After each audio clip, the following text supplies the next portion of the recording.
হচ্ছে গত কয়েকদিন আগে আমাদের ওইখানে একটা ঝামেলা হয়েছিল, মানে আমার সাথে না, আমার একটা বন্ধুর সাথে। তো সে ঝামেলা নিয়ে আমরা হচ্ছে যারা আমার বন্ধু একসাথে চলি, কিন্তু ওটা আমার জুনিয়র। তো আমরা হচ্ছে বললাম যে গ্যাঞ্জাম করার দরকার নেই, গ্যাঞ্জাম করে কোনো লাভ নেই, ওদের ডেকে একটা মীমাংসা করে দিই। কী নিয়ে গ্যাঞ্জাম হয়েছিল? গ্যাঞ্জাম হয়েছিল এই মোটর সাইকেল নিয়ে। মানে গ্রামের মধ্য থেকে জোরে মোটর সাইকেল চালায় একজনে মেরে দিছিল। তাই নেটা গ্যাঞ্জাম হয়েছিল? হ্যাঁ, তাই নেটা গ্যাঞ্জাম। তবে আজকে তোমাকে কোপাইলো কেন? আজকে কোপায় আছে, আমি ওই যে ওই নেটা নিয়ে মিটাই দিয়েছি যে ভাই যা হয়েছে। তুমি মধ্যস্থকারী ছিলে? হ্যাঁ, আমি উপস্থিত ছিলাম। আমি বলছিলাম যে এখন যেটুকু হয়ে গিয়েছে, ধাক্কি হয়েছে বা মোটর সাইকেলে যাই করেছো, এই পর্যন্ত থাক, এইসব নিয়ে গ্যাঞ্জাম করার দরকার নেই। এবার আমি ডাকিছি কী জন্য, আমি ডাকলাম কেন, আমি কি নেতা নাকি যে আমি মিটাতে গেছি, এই জন্যই আমি আজকে। কী নাম তোমার? আমার নাম মোহাম্মদ হৃদয় হোসেন। বাবার নাম? শরীফুল ইসলাম। গ্রাম কোনটা? আর্জুনারায়ণপুর। পোস্ট অফিস কোনটা? হরিশঙ্করপুর। হরিশঙ্করপুর। ঘটনা কখন ঘটেছে? ঘটনা আনুমানিক 10টার দিকে ঘটেছে, 9:45। তোমাকে কোপাইলো কতজন মিলে? ওরা 15-20 জন ছিল, শুধু চাইনিজ গোল ছিল আর হাতর ছিল, লোয়ার হাতে। আচ্ছা আচ্ছা, এই ঘটনাটা কোন জায়গাটা ঘটছিল?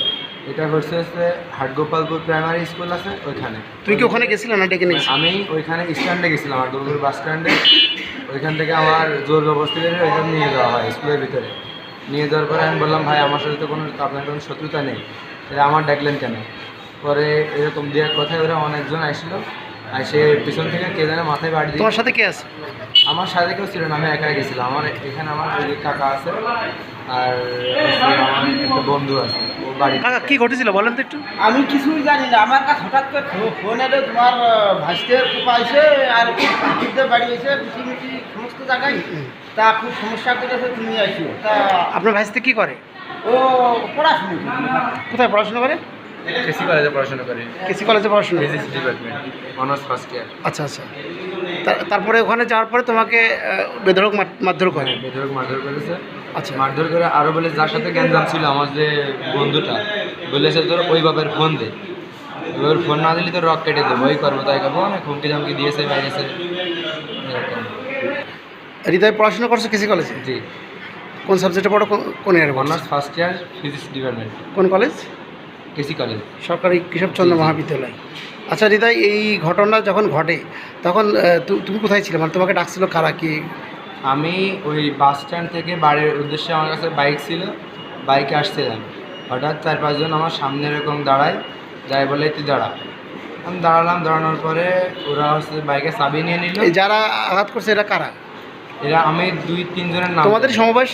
না না, আমার থেকে জুনিয়র ওরা। আচ্ছা আচ্ছা, আমার থেকে 2-1 ইয়ার জুনিয়র হবে। একটার নাম হচ্ছে মমিন, ওর বাড়ি হাটগোপালপুরে, বাবার নাম জানি না। আর আরেকটা হচ্ছে যে ভোজঘাট বাড়ি, আমাদের ইউনিয়নে, ওর নাম হচ্ছে রনি। তারপরে মিরাজ নামে একজন ছিল, আর আমাদের সুতুলিয়ায় ছিল হচ্ছে যে ওই 3 জন। আচ্ছা, এই বিষয়ে কি তখন